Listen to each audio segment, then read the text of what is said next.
ఆసీనులైన పెద్దలందరికీ కార్యక్రమానికి హాజరైన మీ అందరికీ కూడా నమస్కారాలు తెలియజేసుకుంటూ పెద్దలు అనేక విషయాలు మాట్లాడారు.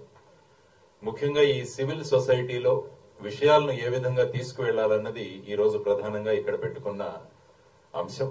ఇందులో ఏ విషయాలు తీసుకువెళ్లాలి, ఏ విధంగా ప్రజలను రాష్ట్రంలోనూ దేశంలోనూ జరుగుతున్న అనేక విషయాలకు చర్చ మొదలు పెట్టాలన్నది ప్రధానమైన ఉద్దేశం. దానిలో పెద్దలు అనేక విషయాలు మాట్లాడారు. నేను 2-3 విషయాలు మాత్రమే మాట్లాడతాను. ముఖ్యంగా మనం మాట్లాడాల్సింది దేశంలో పెరిగిపోతున్న నిరుద్యోగ సమస్య. అన్ఎంప్లాయ్మెంట్ అన్నది చాలా ప్రధానమైన సమస్య. ఎందుకంటున్నానంటే ఇజ్రాయెల్ గవర్నమెంట్ ఎప్పుడైతే హమాస్ మీద దండయాత్ర ప్రకటించిందో పాలస్తీన్ వర్కర్స్ అందరినీ కూడా వాళ్ళు తీసేశారు.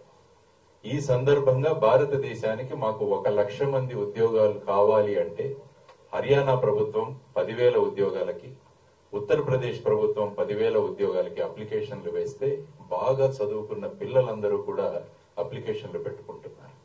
ఏంటిది అంటే ఈ దేశంలో ఉద్యోగాలు లేకపోవడం వల్ల బయట ఎక్కడ ఉద్యోగాలు వచ్చినా, ఎటువంటి ఉద్యోగాలు వచ్చినా కూడా వెళ్లడానికి మన ప్రజలు సిద్ధంగా ఉన్నారన్నది ప్రజలకు చెప్పాలి.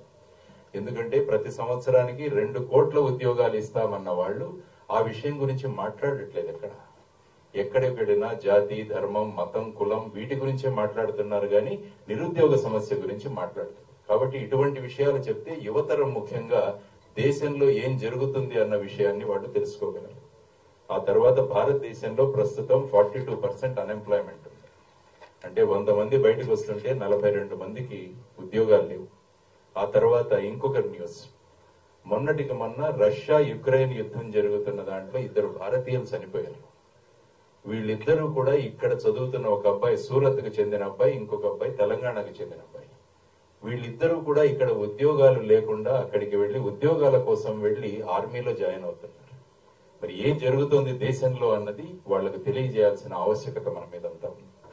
ఆ తర్వాత రైల్వే రిక్రూట్మెంట్ బోర్డు 2022వ సంవత్సరంలో 35,000 పోస్టులకు అప్లికేషన్లు వేస్తే 1,25,00,000 మంది అప్లికేషన్లు పెట్టారు. 35,000 పోస్టుకి 1,25,00,000 అప్లికేషన్లు అంటే దేశంలో ఏం జరుగుతుంది అంటారు.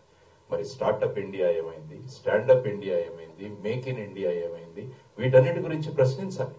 ఎప్పుడు కూడా ఒకరినొకరు తిట్టుకోవడంతోనే మొత్తం ఎలక్షన్ క్యాంపెయిన్లే నడుస్తున్నాయి.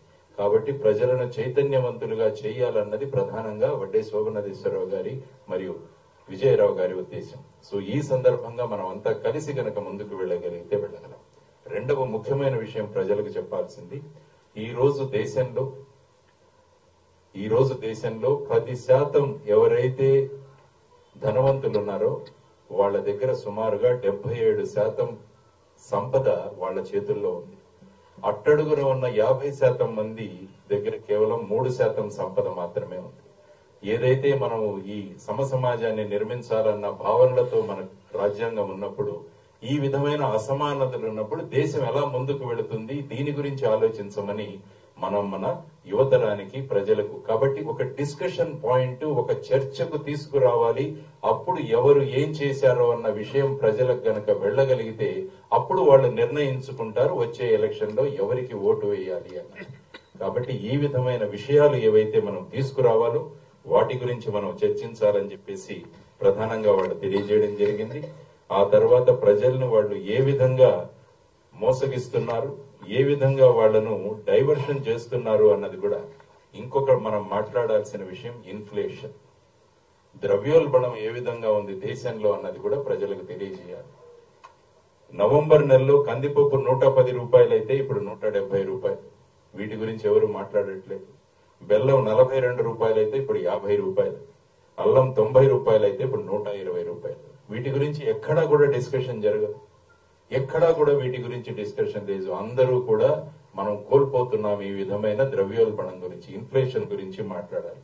3 సిలిండర్లు ఉచితంగా ఇస్తామన్న మీదే జరుగుతోంది కానీ 6 ఎయిర్పోర్ట్లు ఎవరికో ఇచ్చేశారన్న దాని గురించి ఎక్కడా చర్చ జరగట్లేదు.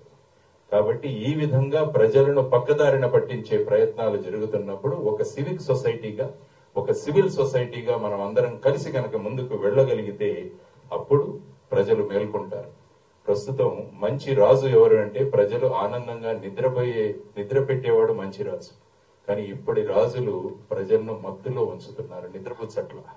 వాళ్లకు మత్తు మందులు ఇచ్చి వాళ్లను మత్తులో ఉన్నట్టుగా చేస్తున్నారు. ఏ విధంగా వీళ్ళనందరినీ కూడా వీళ్ళ మత్తు వదిలించి మరమ్మత్తు చేయాల్సిన బాధ్యత ఈ సివిక్ సొసైటీ మీద ఉందని నేను చెప్తున్నాను. కాబట్టి ఈ రోజు మనం కామన్ మినిమం ప్రోగ్రామ్ అని ఏదైతే పెట్టారో వీటిలో ఉన్న అంశాలను ప్రతి ఒక్కరూ చిత్తశుద్ధితో కనుక ప్రజల దగ్గరికి తీసుకువెళ్ళగలిగితే అప్పుడు ప్రజలు నిర్ణయించుకుంటారు వచ్చే ఎన్నికల్లో ఎవరిని ఎన్నుకోవాలి అని. కాబట్టి ఈ విధమైన ప్రస్తావన, ఈ విధమైన సమావేశం ఏర్పాటు చేసినందుకు పెద్దలు వడ్డే శోభనాధీశ్వరరావు గారికి, విజయరావు గారికి, కార్యక్రమానికి హాజరైన పెద్దలందరికీ కూడా కృతజ్ఞతలు తెలియజేసుకుంటూ ముగిస్తున్నాను. నమస్కారం. జై భారత్.